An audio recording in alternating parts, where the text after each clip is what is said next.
Assalamualaikum Sobat Ila, ketemu lagi dengan saya di Ila Normi Channel. Tidak asing lagi bahwasanya sebagian masyarakat yang ada di Indonesia, terutama masyarakat yang beragama Islam, itu banyak yang mempraktekkan dan meyakini tentang adanya yang dinamakan keberkahan. Di mana sebagian masyarakat kita itu meyakini bahwasanya keberkahan itu benar adanya dan dipandang sesuatu kebaikan tersendiri di dalam kehidupan bermasyarakat yang ada di Indonesia. Tapi permasalahannya, apakah yang dimaksud keberkahan itu benar ada dan cara yang dilakukan sebagian masyarakat Indonesia, terutama masyarakat Islam, itu sudah benar untuk mendapat keberkahan itu sendiri, atau hanya di dalam mencari keberkahan masyarakat Indonesia ini sering disalahgunakan oleh para oknum-oknum yang mengaku dirinya menjadi sumber keberkahan itu sendiri. Simak terus video kali ini sampai tuntas dan kita diskusi bersama.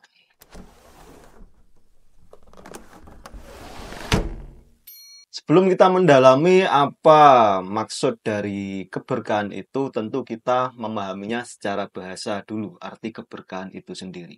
Kata keberkahan, berkah itu berasal dari bahasa Arab, yang dimana artinya adalah sebuah kenikmatan. Kalau dilihat dari bahasa, berarti segala sesuatu nikmat yang bersumber dari Allah Subhanahu wa Ta'ala itu bisa disebut sebuah keberkahan. Di sisi lain, kita lihat dari segi bahasa Indonesia atau KBBI, Kamus Besar Bahasa Indonesia, apa arti keberkahan? Yaitu karunia Tuhan yang mendatangkan kebaikan bagi hidup manusia. Jadi menurut KBBI, arti keberkahan itu adalah sebuah karunia Tuhan. Karunia Tuhan yang dimana karunia tersebut mendatangkan kebaikan untuk manusia itu sendiri. Itu istilah keberkahan menurut bahasa, dari bahasa awalnya yaitu bahasa Arab dan bahasa Indonesia. Setelah kita mengerti arti keberkahan lewat bahasa, tentunya kita juga akan menjelaskan arti keberkahan itu menurut istilah, di mana menurut Imam Ghazali, keberkahan itu diartikan bertambahnya kebaikan atau ziyadatul khair, di mana yang dimaksud bertambahnya kebaikan itu ketika kita melakukan sesuatu atau mencari sesuatu. Nah, sesuatu yang kita cari atau yang kita lakukan itu akan memunculkan kebaikan-kebaikan turunan lagi. Salah satu contoh, ketika kita mencari harta atau mencari uang atau mencari kekayaan, nah di dalam kita mencari kekayaan tersebut, kekayaan yang kita dapat itu memunculkan kebaikan turunan, di mana kekayaan tersebut bisa bermanfaat untuk orang lain, di mana kekayaan tersebut bisa mensupport untuk berjuang atau berdakwah menegakkan agama Islam, di mana kekayaan tersebut bisa mencukupi keluarga kita. Itu yang disebut atau yang dimaksud dengan keberkahan menurut Imam Ghazali. Di sisi lain, ada salah satu ulama, Imam Nawawi, juga berpendapat yang dimaksud dengan keberkahan itu ada dua macam, yaitu tumbuh dan berkembang. Yang pertama, tumbuh dan berkembang. Ini menurut Imam Nawawi. Menurut Imam Nawawi, yang pertama tumbuh dan berkembang. Seperti yang saya jelaskan di awal tadi, menurut Imam Ghazali bahwasanya ada kebaikan turunan. Nah, kalau menurut Imam Nawawi ini ada istilahnya tumbuh berkembang.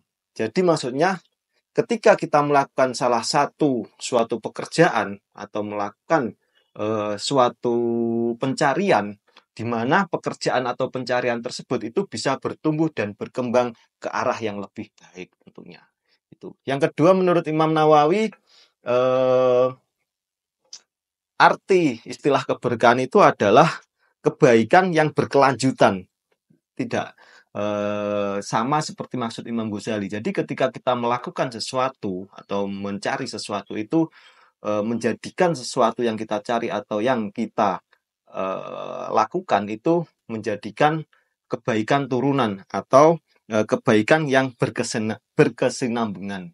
Di mana ya yang saya contohkan tadi, misalkan kita mencari harta, misalkan kita mencari uang, misalkan kita mencari kekayaan, itu di dalam kita mencari dan hasil dari apa yang kita cari itu menimbulkan kebaikan turunan, menimbulkan kebaikan yang berkesinambungan.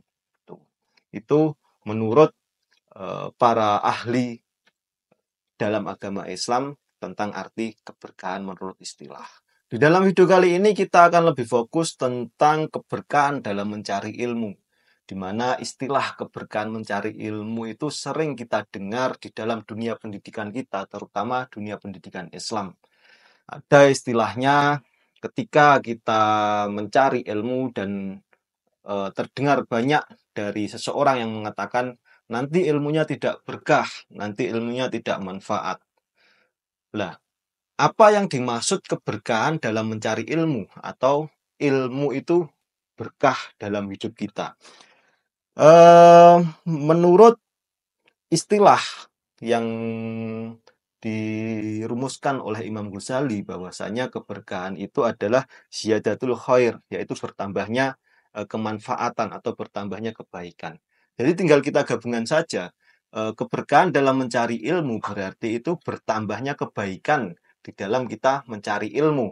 Entah itu dalam prosesnya, entah itu di dalam apa yang dihasilkan atau output yang dihasilkan dalam pencarian ilmu tersebut. Misalkan kita dalam mencari ilmu, tapi di dalam proses pencarian ilmu itu kita selalu menjatuhkan orang lain, ya tentu saja tidak berkah karena di dalam prosesnya sudah tidak menimbulkan kebaikan. Ada lagi contoh ketika kita mencari ilmu dan kita memahami ilmu tersebut, tetapi setelah kita memahami ilmu tersebut, ternyata ilmu tersebut hanya digunakan untuk menjatuhkan orang lain. Ternyata ilmu tersebut hanya digunakan untuk mengolok-olok orang lain. Tentunya ilmu tersebut tidak mendapat keberkahan atau kemanfaatan yang selanjutnya. Terus yang sering disalahartikan di dalam dunia pendidikan kita itu tata cara seorang siswa atau seorang santri dalam mencari keberkahan itu sendiri. Banyak yang memanfaatkan bahwasanya keberkahan itu hanya bersumber dari seorang kiai, seorang ustadz, seorang gus. Bahkan ada sampai yang berebut cium tangan kepada seorang kiai, bahkan ada yang berebut bekas air minum seorang kiai. Apakah dengan cara-cara seperti itu kita akan mendapat keberkahan dalam proses mencari ilmu? Tentu saja tidak.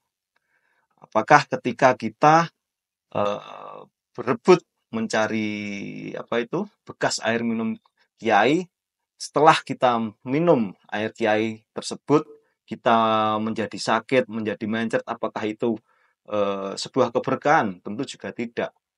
Nah, terus apa yang dimaksud keberkahan dalam mencari ilmu itu? Terus apa tata caranya agar kita di dalam mencari ilmu itu, ilmu yang kita dapatkan menjadi berkah? Yang pertama itu tentunya bersumber dari intern diri kita sendiri dan eksternal, yaitu bersumber dari orang lain. Keberkahan itu dapat dicapai atau dapat kita dapatkan itu melalui diri kita sendiri dan melalui orang lain. Yang pertama, melalui diri kita sendiri. Melalui diri kita sendiri. Yang pertama itu caranya yaitu dengan memuliakan ilmu dan guru. Nah, ini yang sering disalahartikan atau sering disalahpahami. Memuliakan guru. Memuliakan guru itu bukan berarti kita berebut cium tangan seorang guru. Memuliakan guru itu bukan berarti kita berebut bekas air minumnya seorang guru. Bukan itu yang dimaksud dengan memuliakan guru itu. Tapi lebih di dalam proses pembelajarannya. Di mana di dalam proses pembelajaran itu kita ketika guru itu menerangkan sebuah ilmu atau menerangkan pelajaran, itu kita benar-benar menyimak benar-benar memahami, tidak membuat gaduh di dalam proses pembelajaran. Itu yang disebut memuliakan guru. Kenapa itu yang disebut memuliakan guru? Karena kalau kita ada seorang guru yang sedang menerangkan sebuah ilmu, tapi kita tidak memperhatikan, tapi kita ramai sendiri, tapi kita tidak belajar dengan sungguh-sungguh di situ, tentu itu tidak bisa disebut dengan memuliakan guru.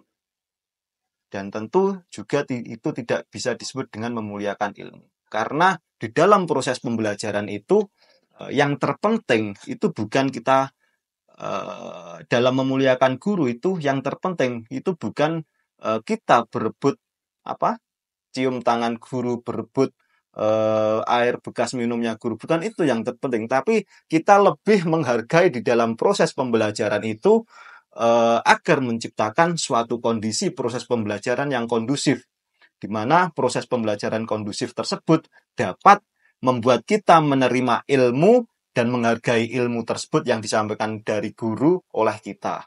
Nah, dari situ maka keberkahan itu akan muncul. Jadi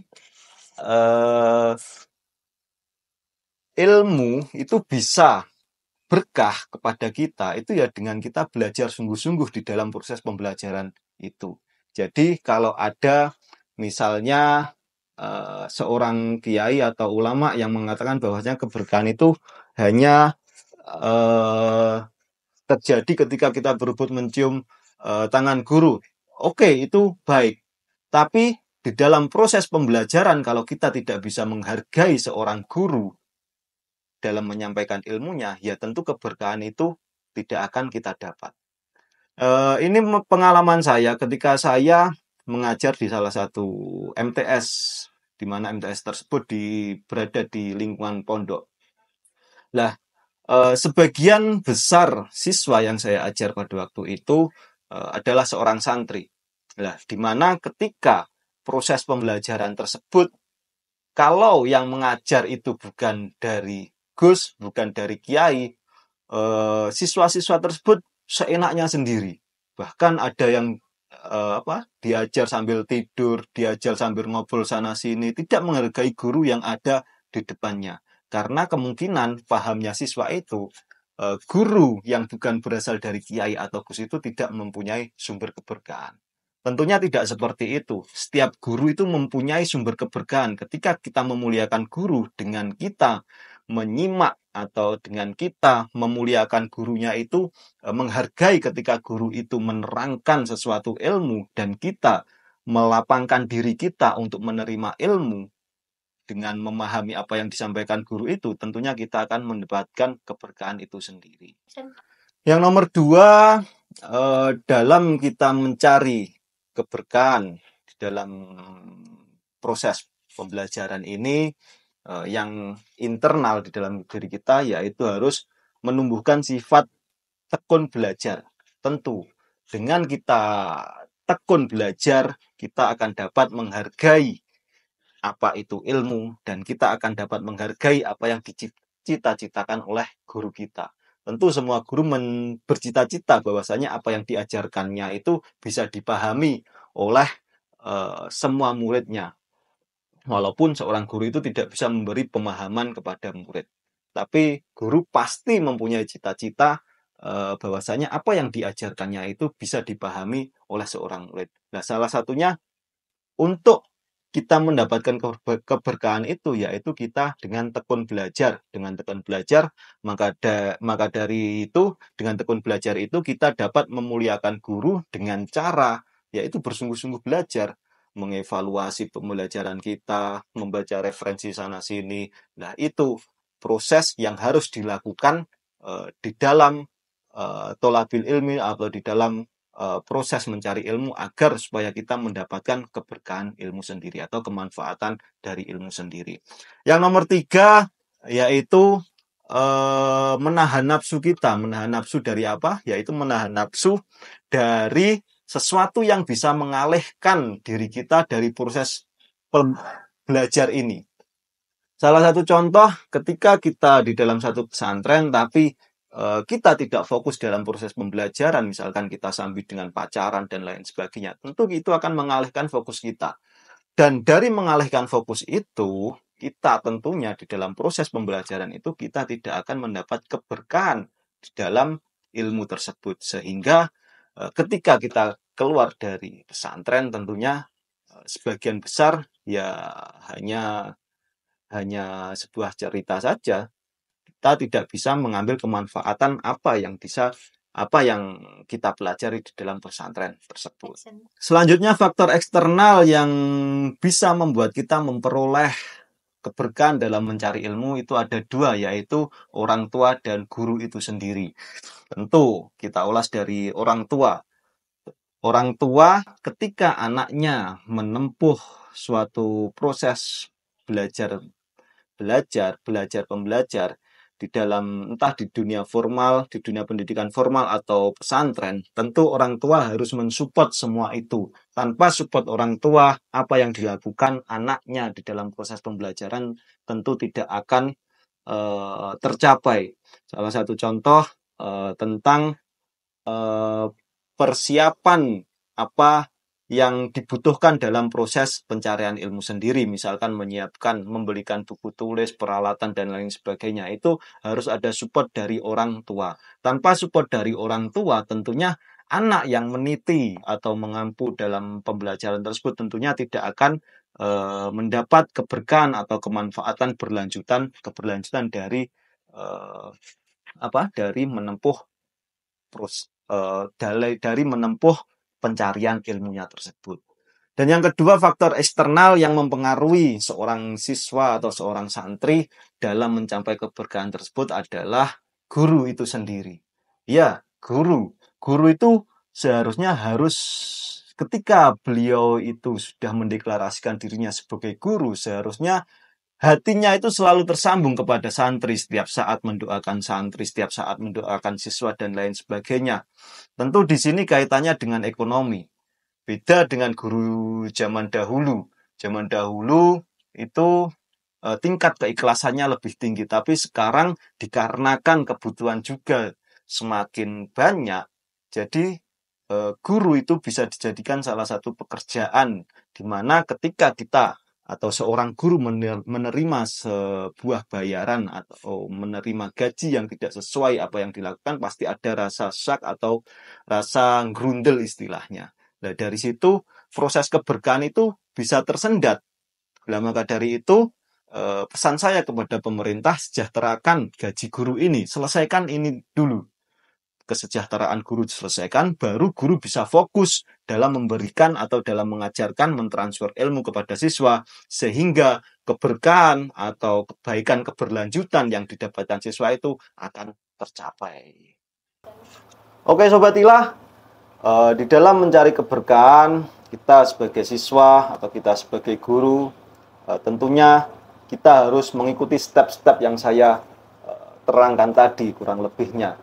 Karena sebagian besar masyarakat kita, sebagian besar siswa kita selalu terjebak dalam memuliakan guru tersebut, hanya berebut cium tangan guru, hanya berebut bekas air minum guru. Bukan itu yang dimaksud dengan memuliakan guru. Tapi yang dimaksud dengan memuliakan guru itu ya kita bisa menghargai proses pembelajaran tersebut dengan memperhatikan, dengan belajar tekun dan lain sebagainya. Dengan semua itu tentunya keberkahan atau kebaikan keberlanjutan dari kita menuntut ilmu tersebut akan kita dapatkan. Dan apa kalau sudah kita dapatkan keberkahan tersebut, tentunya kita bisa mengaplikasikan di dalam hidup kita, di dalam bermasyarakat, di dalam bernegara, dan yang paling penting kita bisa membawa pendidikan Indonesia secara luas, secara umum lebih maju, lebih bisa menyamai pendidikan-pendidikan yang ada di dunia barat, yang dimana pendidikan dunia barat itu sebetulnya sudah menerapkan ini, dan kita hanya terjebak atau salah mengartikan dalam memuliakan guru itu tadi menurut saya. Yaitu kalau dunia barat itu memuliakan guru itu ya kita bersungguh-sungguh di dalam proses pembelajarannya itu, tapi kalau kita memuliakan guru itu ya hanya bercium tangan, berebut air minum bekas guru dan lain sebagainya. Oke Sobat Ilah, semoga video ini bisa dipahami dan bermanfaat untuk kita semua. Assalamualaikum warahmatullahi wabarakatuh.